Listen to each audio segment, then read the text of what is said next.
Are you confused about which knives to use for what task in the kitchen? Stay tuned. We're gonna talk about different knives, how to use them, how to sharpen them, and I'm gonna go through a bunch of staple produce items and we'll talk about different ways to cut them. Coming up.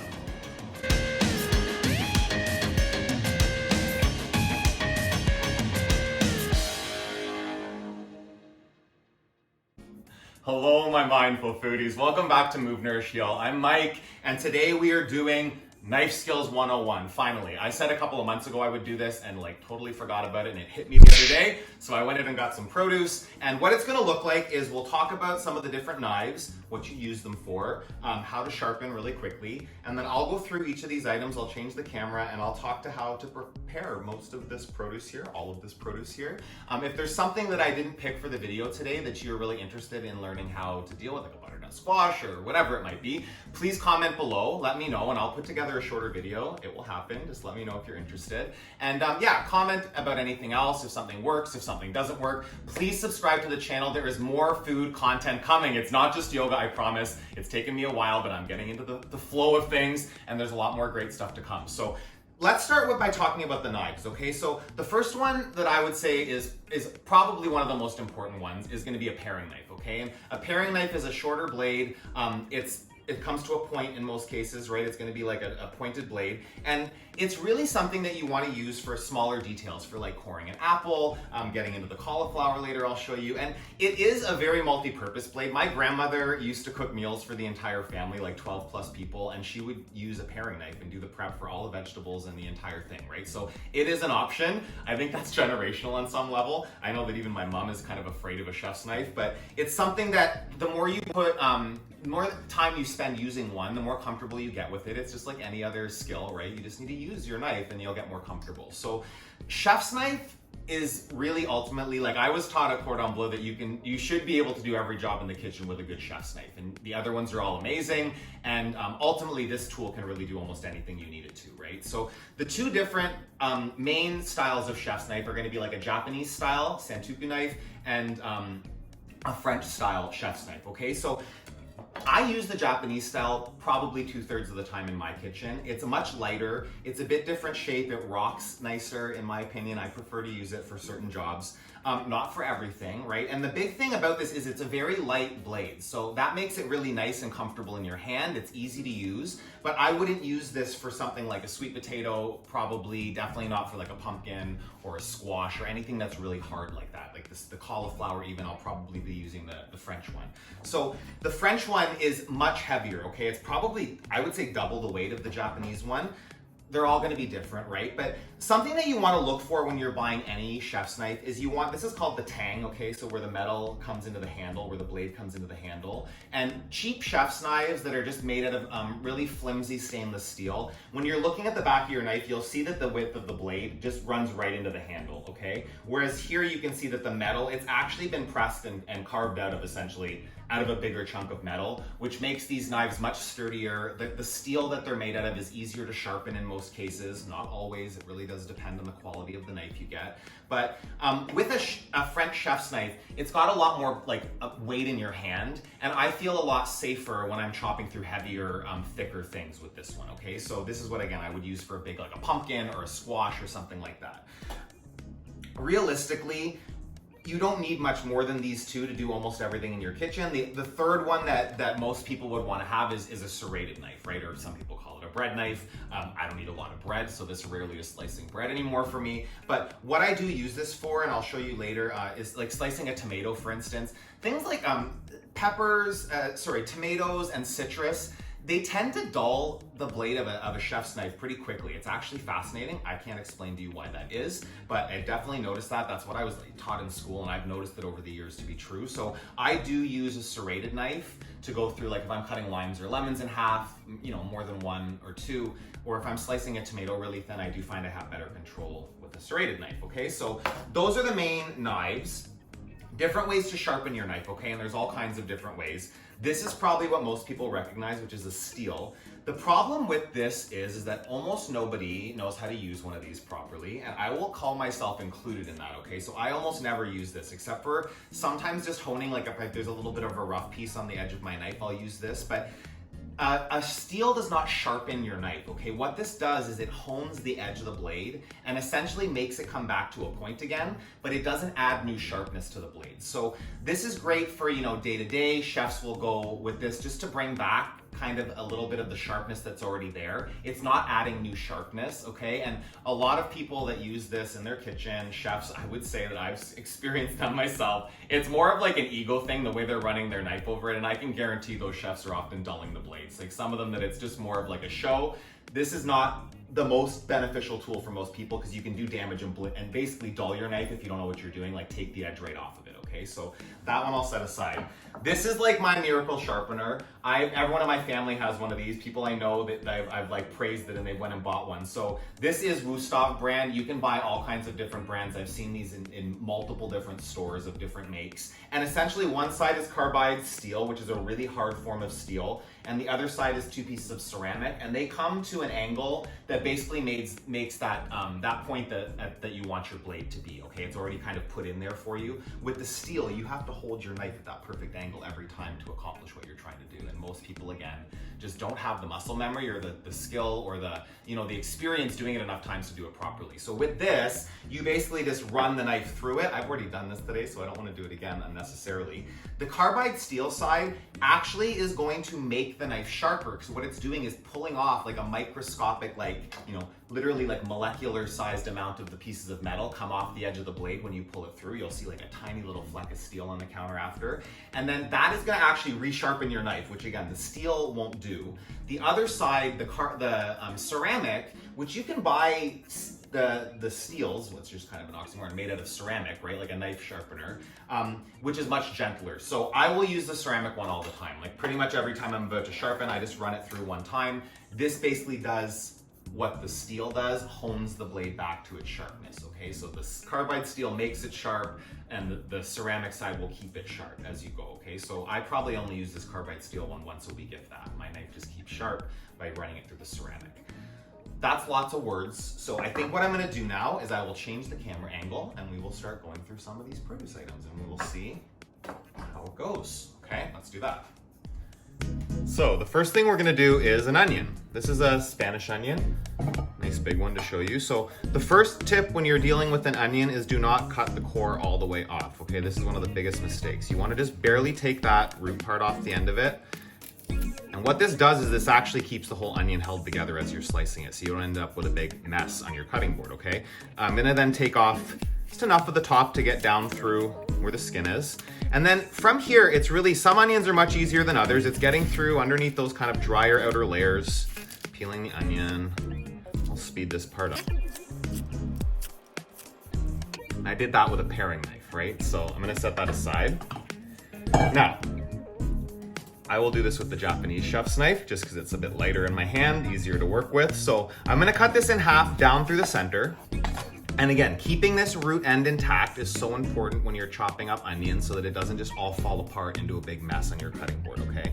And the first thing I'm gonna show you how to do is to dice it. This is called ciseler in French, the term for it. And what you're gonna do is, okay, first of all, let's talk about the claw, right? So when you're dealing with a knife, the last thing you wanna do is chop off your fingertips, right? Obviously, stating the blatantly obvious. So what you do is you curl underneath your fingertips, and we call, like, this is referred to as the claw, I guess. I've heard lots of people say that. So what this does is the second part of your finger, like the middle part of your finger, this is basically sitting butt up against the knife blade at all times. As I'm chopping, I can feel where the knife is, but because my fingers are curled under, there's actually no way, how can I show you that? There's no way that the knife can actually chop into my fingers, right? And if I keep consciously aware of that the blade is running up and down my knuckles, but not touching my fingers, like not chopping my fingers, it gives me a lot of guidance. I can actually do like the party trick where I can do this without even looking at the onion because I can feel where my knife is going, right? So what I'm gonna do first is starting to cut almost all the way to the back towards the core. We'll call this like a 1 centimeter dice today. Okay, so what I'm gonna do, I pulled a little piece out of the center. That's okay, I'll just put that back in for the sake of argument. So what I'm doing with the claw, keeping my fingers safe, and I'm just chopping most of the way back, but not all the way. You can see that that's kind of like fanned. It's still attached along the back, right? And what this does now is as I keep chopping this up, everything is still held together. So now taking the knife parallel, I'm basically gonna do this, not like this, because I would chop my hand off. Do this, I'm gonna keep my fingers near the top, slice like horizontally through the onion. Okay, so now what I've got, and I can even do one more little one just across the top to keep everything even, going most of the way back, but not all the way back. And if it starts to fall apart, like you've seen a couple times, I will put it back together for this step, because it just makes it easier in the long run to do that, because then everything stays together. So now what I'm gonna do with the claw is I'm gonna do now 1 centimeter chop going all the way back. And then what you've now done is essentially you've broken up the onion, so you're gonna end up with a pretty even dice of onion in the end, okay? And then with this little root end, this is not garbage. So now what I'll do is I'll follow those lines, chop most of the way back to the core, and then just go over this one more time. Chop, chop, chop, chop, and you're really, I mean, even that. So you're really only throwing away that much, okay? And it's probably even less than if you had just hacked off the whole end of the onion in the first place and then made it a nightmare for yourself. So that is diced onion, okay? So I'm gonna move this aside. And then a lot of the time you'll want sliced onion instead of diced, right? And what one of my chefs at Cordon Bleu taught me, which I've always actually found to be really true, is that if you cut across an onion like that and you make the half moons, okay? So this is going, see the root end is here. So this is going like across the onion, across the grain of the onion.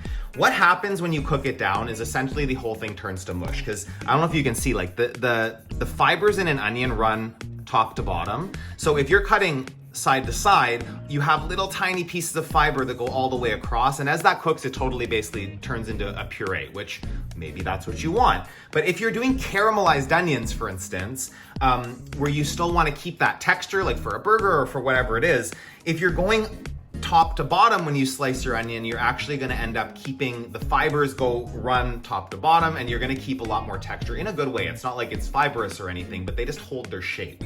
And when I'm slicing an onion, okay, I don't actually need to keep the root end intact. So I would still peel it the same way. And then what I'm just going to do here is just make a little V, pop that out of there, okay?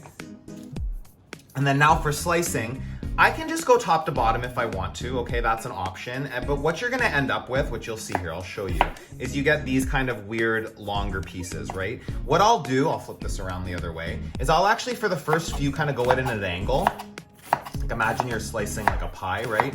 And from there, once I get most of the way across, then I can just go top to bottom because it's lined up. Again, keeping my fingers in that claw, knife running up and down the knuckles.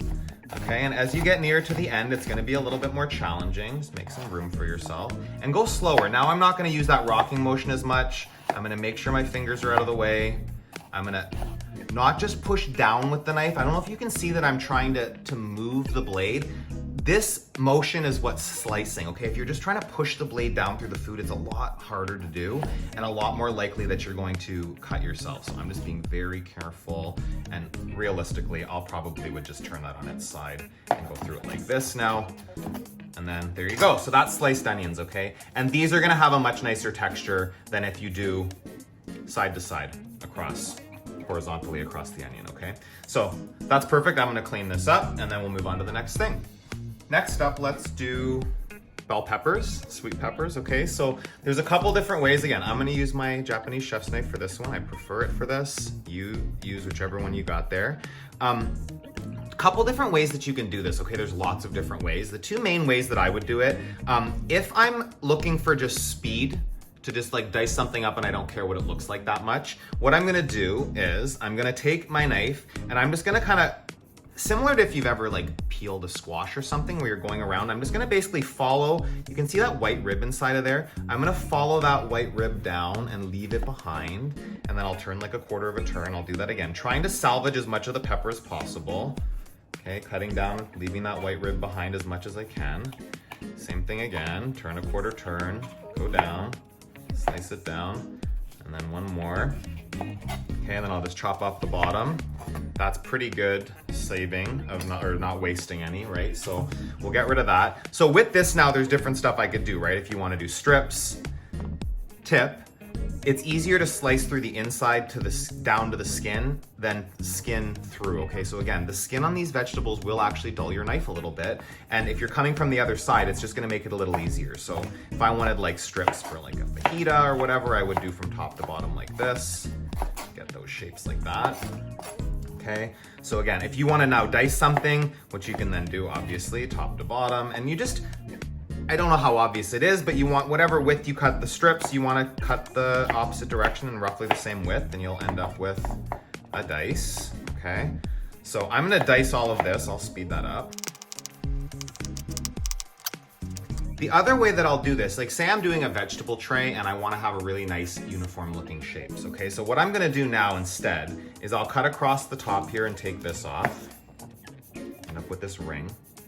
And I'll cut the bottom off, which normally looks like a little flower, whatever, right? So now what I'll do with this, so I now have this like hollow cylinder, I'm gonna cut down. And what I'm gonna do now is follow around and take that white part off, okay? So just do this, and what I'm gonna end up with now is a big, long, perfect rectangle of pepper, okay? So for doing whatever you wanna do, this can be much easier to dice, it's much nicer to work with, but then you have these two weird shaped pieces, right? So what I will do for a vegetable tray is I'll make little scoops, like kind of like almost imagine fake tortilla chips, right? So you're gonna do back and forth, make triangles. These are much easier to scoop into dip and stuff like that on a vegetable tray than something like that you sometimes have seen, right? So that's one way. I'll normally just hide the other pieces because there's nothing wrong with these. It's not like they're bad. So I'll just chop them up into little more manageable pieces. And if I'm making a vegetable platter, I just kind of hide them underneath the nicer looking pieces. No one's gonna be offended by that. Okay, so that's another option right there. So next up, carrots. I went to the liberty of peeling these because I figured that you know how to peel a carrot. And what I'm gonna do is I will use my French chef's knife for this. Just something that's a little bit less sturdy, that's a round, that's a little harder to cut through. I'll often use this. If I was doing a bunch of vegetables, I would not switch knives, just to be totally candid, but just for the sake of showing you both knives. And this would be the knife. If I was just chopping a bunch of carrots, I would pick this knife. So different things you can do with these, okay? I think the carrot sticks are pretty straightforward, but I will just demo quickly. So if you wanna make carrot sticks, matchsticks, what I would recommend highly is just shaving off a little thin piece so that you end up with something that is not round anymore, okay? That is going to be easier to deal with. And then from there, with the claw, going through, let's say a centimeter again, taking your time, and then you turn them on their side and you do roughly that same thickness through again, okay? So this is, I feel like this one's pretty straightforward, but just because that's nice, if you like carrot sticks, I'm not a big fan of carrot sticks personally. I like something that's easier to scoop with, which I'm gonna demo for you with the other carrot. I'm gonna give these to the dog. Stay tuned to the end of the video. I'll show you the dog's platter of vegetables and let him mow down on that. It's his favorite thing in the world. Okay, so I will show you with the other one how to make like something to slice with. If you're trying to make rounds, you don't really need to flatten one side of it, okay? But it's important to hold it sturdy and to keep your fingers back to make rounds. And you just want to be using this slicing motion. It's going to prevent, so if you see here, for the first couple I was just kind of like forcing the knife through. You're going to end up with a little piece that clicks off the bottom of each one if you do it that way, okay? And if you do use the length of your knife and you use that whole blade, you're not going to end up with that same problem, okay? So this was a big thing at Cordon Bleu. They would actually, they would yell at you if you weren't using the whole length of your knife blade. They gave us like this big 12-inch long knife and we had to make the use of it. Okay, so I'm gonna just set that aside for rounds. Okay, and that's good. Now, if you wanna make something that's good for dipping, what I will do is I will cut the whole carrot down the middle lengthwise. Okay, and then what I call an extreme bias, and I'll actually show you this with the celery later too, okay? So basically my knife, this would be like chopping parallel to the vegetable, right? I'm gonna take it at an extreme bias. It's like just off from parallel. And from here, I'll cut them, you know, just under a centimeter thick maybe. Okay, but what you end up with then are these much prettier long pieces that just have a better surface area for scooping into dips. So that's how, and again, like I said with the pepper, the weird shaped ones, I'll just kind of hide at the bottom. There's always somebody that doesn't mind. what they look like, right? So, but just for the visual, if you have a bunch of these nice long pieces on top on your veggie platter, it just looks really pretty. And I promise they do scoop through dip much better than a matchstick does. Okay, I'll get rid of the carrots and we'll move on to the next vegetable. Okay, so next up, Mr. B's favorite food of life. This is my dog's favorite, celery. So what we will do with this is a couple different things. Like I just mentioned with the carrots, if you want to do this for a veggie tray, I'll do the same thing, okay? So an extreme bias, almost parallel for the length of the vegetable. And again, you just get, I think, personally, much prettier pieces for your veggie platter that have, you know, they're more visually appealing and they scoop better. And again, just with the weird shaped ones, I will just kind of incorporate those to the bottom of the platter and hope for the best. Now, if you want something, so if you're doing sticks or a dice, like I kind of forgot to mention with the celery, the carrot sticks, that's how you would dice carrots too, right? So with celery, you want to kind of, it's rounded, so sometimes you kind of have to go along with that roundness, right? So like whenever, I'm not just gonna chop, I'm gonna try to follow that roundness around a little bit just to get a nicer uniformly shaped piece. And then from there, you hold it all together, you make your claw, so you're keeping your fingers out of the way and you'll just go through it. Right. Celery, easy. Okay, sweet potato. So these ones can be really different, right? I'm sure you've seen the little tiny sweet potatoes that are like this big and perfectly cylindrical. I will almost always go for those if there's any option. And you know, before COVID, I would pick through the whole pile. Now I just take what's near the top. But with this, a couple things about sweet potatoes. I personally always eat the skin. I scrub the hell out of it and I just eat the skin. There's lots of good fiber and nutrients in there. Potatoes, things that grow underground aren't something you have to worry as much about being organic. There's definitely fertilizer used, but these were local. Almost everything today is from Ontario, which is amazing. Not the avocados, obviously. But so what I'll do, if I'm gonna leave the skin on, I'll just quickly show you. I'll just go around like places where it looks kind of gross. I'll just use my paring knife to kind of pop those places out of there. See, sometimes they go a bit deeper. And just like this one looks actually pretty good. Picked it for that reason, right? But with that, like that's really all that I feel like I would, maybe that one, like little kind of gross spots that don't look that great, you can kind of pop them out. One thing I will show you quickly is if you do want to peel your sweet potatoes, like because maybe you don't want the fiber, you need lower fiber. When you're peeling a sweet potato, one pass with the sweet potato does not peel it, okay? So I'll do now beside this 2 passes and you'll see the difference where this bright orange color comes out, right? Sometimes it's even 3 passes like that. So you see, this is when you're peeling a sweet potato, you actually want to get down through that pale part if you're peeling it, okay? And that will then, basically everything inside of there is very, very soft after that, okay? So let's just get rid of this.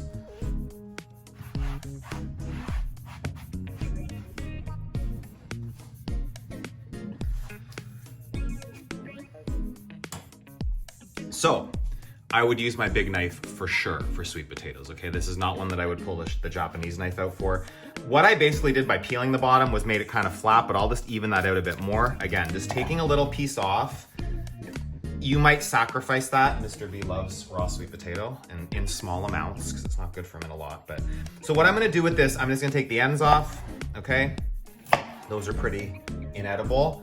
And then lots of different stuff you can do with a sweet potato depending on what you want to do with it, right? So if you wanted to make rounds, I feel like that's pretty straightforward, but again, sliding through with the knife as opposed to just kind of forcing it down through, and you'll end up without chipping that little bottom piece, taking your time with thick, hard produce. Don't try to go quick.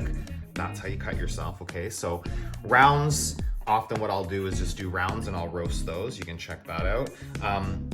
Some other stuff you can do if you want to dice up a sweet potato, okay? So again, you can pretend this is all peeled or not peeled, whatever you prefer, but I'll go through with my claw. We'll just stick with 1 centimeter for today, just for the sake of evenness. Taking my time with this. This is a big sweet potato, and I picked that on purpose because the little tiny ones are very, very easy to deal with. That's not always an option, right? And if you want to make sweet potato, it might scare you away if there's only big ones, but it's not as bad. You just got to break it down. And then from here, trying to go roughly the same thickness through. Set it back up just for the sake of ease, and then again, just keeping that roughly that same thickness, keeping your fingers curled under and out of the way. And let's dice sweet potato, okay? And then, yeah, I'll just dice up the rest of this. I'll speed that up. This one's nice and quick, just a tomato. I just wanted to show you. So I would use, with a tomato, I would take my paring knife and carefully, kind of just at a light angle, go around, up and down, get that piece out of there. Okay, and then from there, this is where I would use a serrated knife. I just really do find I have better control when I'm slicing a tomato if I'm using a serrated knife to get more even slices, keeping your fingers out of the way. Yeah, that's a sliced tomato. Avocado, okay. I almost skipped this one because it is actually in my guacamole video. I talk about how to deal with an avocado too, but I'll link that in the description here. So yeah, if you're doing an avocado, one thing that I said in my video, I do this in my hand most of the time when I'm doing it at home, but avocado hand is a real thing. That's like actually a medical condition where people chop into the palm of their hands and fingers and all kinds of stuff when they're dealing with avocados. So if you want to be really safe about it, which I would recommend, you just keep your fingers out of the way, chop down to the pit. You'll feel the pit stop, turn it on its side, go around like so, around the perimeter there. And then from here you can twist it open, okay? Now, same thing. Most people will go like this. That's fine for most people in most cases, but sometimes the avocado is slippery or it's more ripe than you think and you can go right through your hand. So set it down, tap the pit, and then from here you can twist it like that and take it out, okay? Pop that out. Now, a couple different things. If you want to have diced avocado, I'm gonna switch to my paring knife for this because I find it a little bit easier. You can do this with a bigger knife too, for sure. So diced avocado, what I'm gonna do, I'm doing this in my hand for the ease of showing you. You can also do this just as easily on a counter. I've done this enough times that I know I can feel the blade and I know it's not gonna go into my hand. Cut up thousands of avocados, but you wanna be careful, okay? So again, if you're afraid or not comfortable with a knife, then do it on the cutting board, right? I'll show you like this. So I'm just gonna go gently, follow just down to the skin, being careful not to cut through the skin. Avocado is very soft, right? You know, so it's not that hard to get through. Okay, I'm gonna turn, quarter turn, do the opposite here. Now, if I just scooped this out with a spoon right now, what I'm gonna end up with essentially is long, square, rectangular prisms, okay? So what I'm gonna do now, just to kind of even that dice out, is I'm going to slide my knife in an angle, and it's not gonna make perfect dice, but what I'm doing is basically, if I do that on both sides, I'm basically chopping those really tall rectangles in half, so it's gonna give me more of a uniform dice. And then from there, a spoon. I actually even have something called an avocado knife, which is just a dull knife with an angle on it, but a spoon works perfectly fine. Take in your time, and then when that comes out of there, you end up with a pretty nice, even dice. Okay, now if you don't want diced avocado, maybe you want to put sliced avocado onto a burger, onto a sandwich. So what you can do with that, it's very similar. I would say just so that they're a little bit nicer shape, this one I do at kind of an angle. So instead of just doing straight across, up and down like we did for the dice, and I'll do them a little narrower.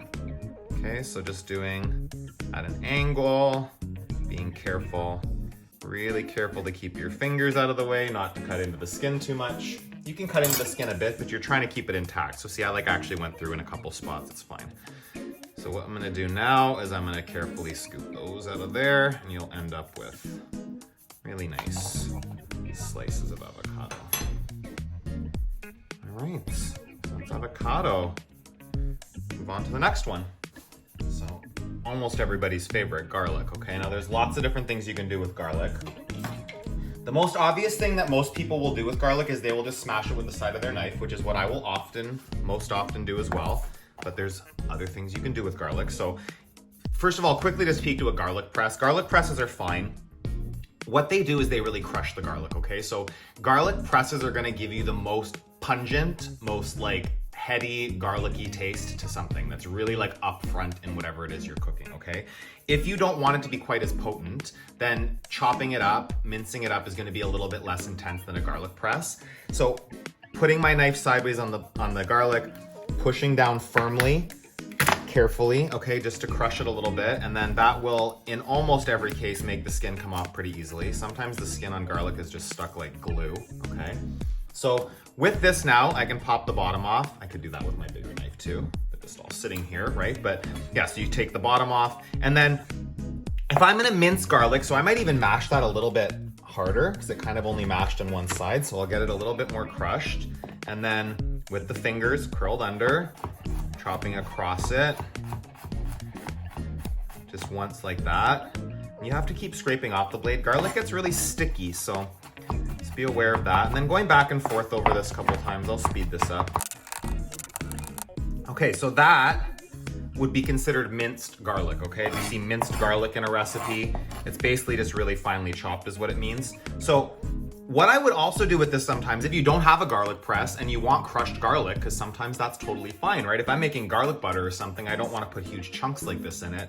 What I'll do is I'll actually take the side of my knife and I will use the tip of it to crush the garlic, okay? So going back and forth, being patient, and it will crush out those small pieces into more of a paste, okay? And again, you have to go through it a couple times normally to get that accomplished. But you'll see that it's now looking a lot more like what comes out of a garlic press, right? It's getting that more yellow color. It's really, really smelling garlicky in here now. Okay, so this will give you the most bang for your buck garlic flavor in something, okay? So I'm gonna just set that aside. And now, if you don't want that, okay, so like say I'm making like a soup or something like that, and maybe I actually want pieces of garlic, so you bite into the garlic. I'll peel this very similar to an onion, where I'm gonna take the bottom off carefully, and then I'm just gonna go around, and I'm gonna take off the skin, like I did in the onion. Just because if I'm wanting to chop it into pieces, I don't necessarily wanna crush it. Sometimes when you crush it, you really end up with just like a big pile of mush, right? So this is more tedious, but just for certain things, sometimes it's nice to actually see pieces of garlic in it, right? Where you actually get to have the mouthfeel of the garlic, bite into it. So with this, I would then take that and I'll slice it maybe, right? So you can put like slices of garlic in a soup that can look pretty. Now this is really fresh garlic, so I knew there was gonna be no germ down the center of it. The germ in the garlic is that green piece down the center. And if you suffer from indigestion from eating garlic, that's often what will cause the most indigestion. So if this had a green germ in the center, which you can often see poking out of the top of the clove, I would have cut that down the center and popped the green part out. It really does make a difference as far as how your body is going to react to digesting that. The germ is just, I don't know, it upsets most people's stomachs, okay, if you're sensitive to garlic. So if you want thinner strips maybe you want something like this for your soup, or whatever, your stir fry, right? So that you actually are not, this won't burn as fast either. You don't wanna ever brown garlic like you would with an onion. That tastes acrid, it tastes burned. So if something like that is getting sauteed in a stir fry, it's less likely to burn than if I put in a puree or a mashed up garlic, okay? So that's that, I'll clean it up. So ginger quickly, okay? This is another one I think people use quite often. Just have kind of a little bit of a nub here, but a few different things. Again, I'm gonna use my thicker, sturdier knife just for this because it's a bit easier to handle it. And if you want minced garlic or minced ginger, make some rounds, okay? Depending on if you have the body weight to just push on it, I can just push down and do this most of the time. If it's too thick, smashing it with the palm of your hand a bit, okay? Smashing it like that, you'll see that that really separated the fibers of it a lot. Being careful. Okay, and then from there, I can then do basically the exact same thing I just did with the garlic, okay? So I'll go through one way, turn it another way, and then I'll go back and forth through this several times. So that would be minced ginger. If you do want, again, like sometimes I would want little like ginger matchsticks. So I'll go through and do something similar like to what I would have done with the carrot, only much thinner, okay? So making little thin slices, piling them all up. And again, it doesn't have to be perfect. If you, I buy organic ginger always, and I just scrub the hell out of it, so I leave the skin on. The skin on ginger is not overly fibrous, so that would be an option, okay, if you want to have something like that in a stir fry or in a soup, so you get more of the bite and the more of the actual full flavor of it. But that's ginger. If you want to peel it, you can use the back of a spoon or gently, carefully do it with your paring knife, but I almost always just leave the skin on my ginger. I'll clean that up. Got a couple more to go. Okay, so second last, I'll just quickly show you some green onions, okay? So I think the most obvious, if you're just gonna slice green onions across and make little rounds, or maybe slightly on the bias, okay? So I'm gonna show you two different ways to make them a little prettier, okay? This is, again, one is the extreme bias with the whole onion intact, and the other one is with it cut in half. I'll show you both. So keeping the whole onion intact for this one, I'm gonna slice very slowly, taking my time, almost perpendicular, or sorry, almost parallel to the onion, okay? And then what you'll end up with is like really pretty long slices. This looks like beautiful sprinkled on top of a stir fry or something, right? And then now, what comes out even prettier, I find, is if you do slice this in half. Now, I will say to you, I've done this for a long time. It was something I learned from a chef in a restaurant years ago. If you want it to look pretty, you have to do one half at a time, and you cannot stack them, and it is time consuming, but one half at a time, I'm gonna do almost completely parallel to the onion, okay? Top half looks mostly the same as the other half, but these bottom pieces that are separated, you can just use them like this, and if you put this into ice water, you will end up with them getting all curly, and it looks really pretty. You can use it as a garnish for top of food. That's just a couple options, ways to make really pretty, like for a coleslaw, anything that you want to have those fine pieces in there instead of little round nubbies. That's the way to do it. Last but definitely not least, cauliflower, okay? And this one, looking like it's like not maybe the most beautiful on top, but this is like local from a farmer's market. It's the size of my head. It costs $2.99. How can I say no to that?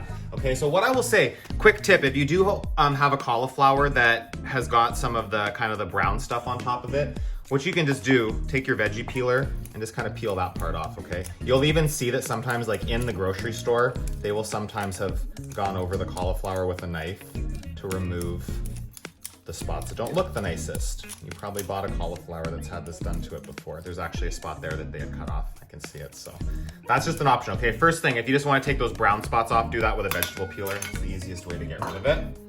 So to deal with this now, say you have a beautiful white one, you didn't need to take the top off. What I'm gonna do is flip this over, okay?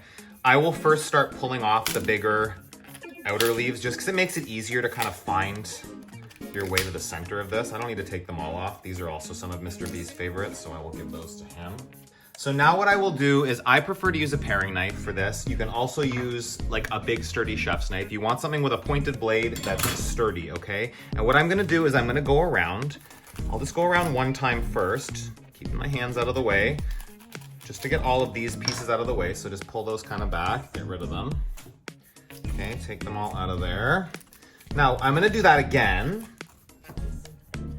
One more time. See, some of these pieces are already falling out. If you do that again one more time, go around that core. This is literally my dog's second favorite thing after a piece of celery is this piece of the cauliflower. Stay tuned. Again, I'll show you at the end what he does to a plate of vegetables. So again, with this, I got a bit more of these spots. I'll just get those out of the way.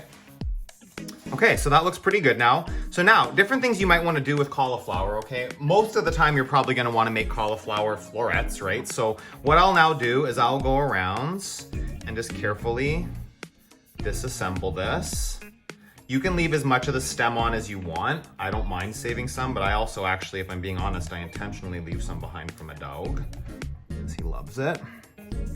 Figure there's no problem with a dog eating lots of cruciferous vegetables. They're so good for you.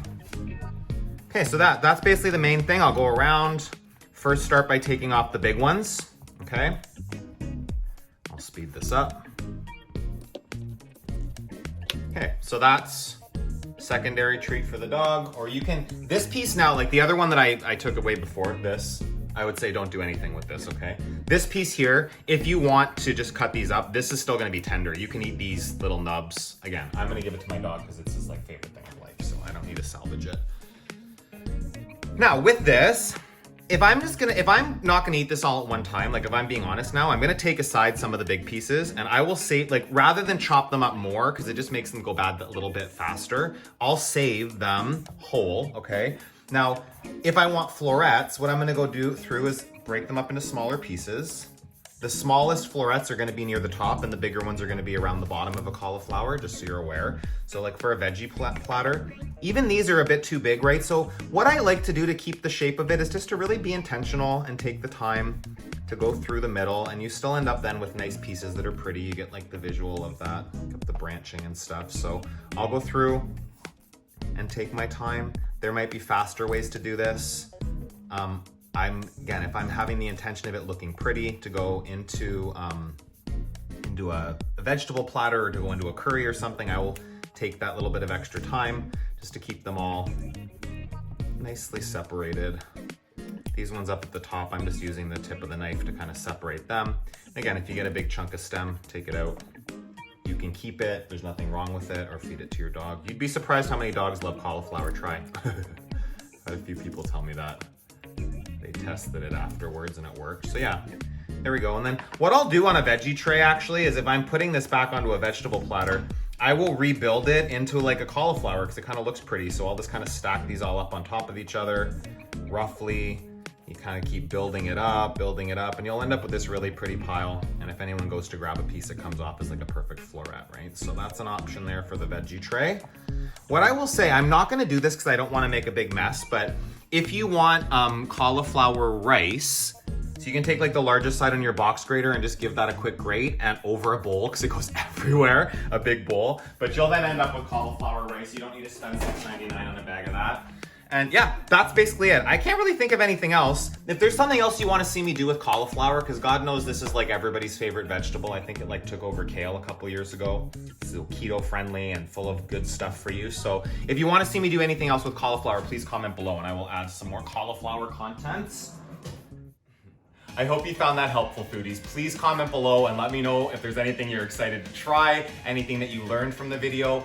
Also comment if there's anything you want to see me do. I'm happy to do some more knife skills videos, food videos coming up. Next up is a Spanish tapas cooking class coming in the next few weeks. That's my next project, so stay tuned for that. Hit the notification bell so you know when I'm posting new content. Hit that thumbs up if you like the video, and please subscribe to the channel. I'm looking to get 1,000 subscribers so I can just reach more people, get more people nourishing their body, more people moving their body. Stay connected to your health, and I will see you again really, really soon. It's your lucky day, B.